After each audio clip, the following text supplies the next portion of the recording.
And on the other side of the world, North Korea firing back at President Trump, slamming his State of the Union address. A foreign ministry official today responding to the president's speech, saying North Korea's nuclear capabilities will, quote, completely deter Trump and his lackeys from showing off on the Korean peninsula. Well, the statement comes as President Trump tries to increase pressure on Pyongyang over its nuclear program. The president meeting with defectors from the country on Friday at the White House to highlight the North's human rights abuses. For more on this, we're joined by Ambassador John Bolton, former U.S. ambassador to the United Nations, senior fellow at the American Enterprise Institute, a Fox News contributor and chairman of the Gatestone Institute here in New York.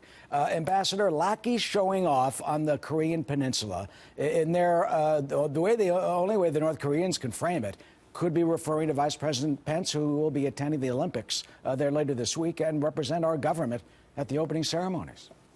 I just love North Korean propaganda. It never fails to get a laugh from people. But look, this is the real face of North Korea. This is the regime that's very, very close to getting deliverable nuclear weapons. And I think that it was interesting that they used the term deter America, their nuclear capability. So I think they're kind of puffing themselves up here. I think they are worried about a U.S. preemptive strike against their nuclear program. Not that I have any evidence that's about to happen, that's for sure. But I think they're trying to imply if we strike them, they'll hit us with nuclear weapons. They don't have that capability at the moment. I think it shows actually they're nervous. And that what they really want to do is back us off. So Vice President Pence, as you mentioned, will be going for the opening ceremony. It's an important assignment. He's not just there to watch the ceremony. He'll be meeting with South Korean President Moon, be going up to the DMZ. So this is a significant time for him to be there. Is going to the DMZ a reminder, or is it a poke in the eye of Kim Jong-un?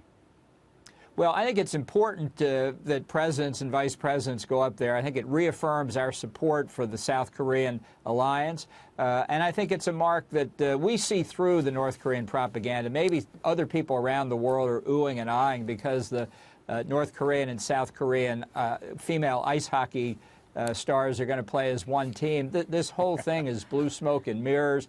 It's an effort to divert our attention from their continuing progress on nuclear weapons and ballistic missiles. Yeah, and the North Korean singer is being paraded around like Madonna or Lady Gaga, but with North Korean security. Meanwhile, the symbolism of the President of the United States meeting with North Korean defectors. We saw that during the State of the Union that the marvelous, just amazing, tear-in-the-eye, inspiring image of Jae Sung-ho when he raised his crutches, the crutches really of freedom. He was hit by a train as he fled North Korea. Tell me about the meaning of that. Well, I think that's a direct message both to the North Korean regime and to China. You know, these refugees go through hell, really, to living in North Korea and then getting out, trying to escape through China, often aided by Christian churches as they're passed down to Southeast Asia, exploited, especially the women. It's a tale of great heroism. So when they get out and they talk to the South Korean authorities, this visit with President Trump, I think, is a real signal to the people inside North Korea that the United States knows the fate that they're suffering and that we have their best interest at heart. I think it's very similar to some of the things that President Reagan did during the Cold War that inspired the prisoners in the Soviet Gulag. So this is really, I think, as well for China to understand how strongly this administration feels about the threat that the North Korean regime poses. And apparently some of the defectors, if they get to China and are captured, they get repatriated back to North Korea. And they get executed publicly, we're told.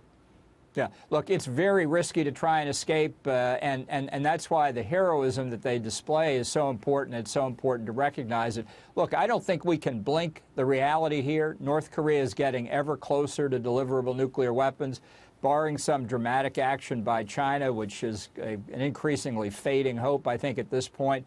We're coming down to the decision either to accept nuclear weapons in the hands of this very bizarre regime, or consider the use of military force. These are not happy choices, but we're running out of options. Wouldn't military force, though, wouldn't that choice be catastrophic, considering the millions who could be killed potentially in South Korea, with Seoul 35 miles from the DMZ?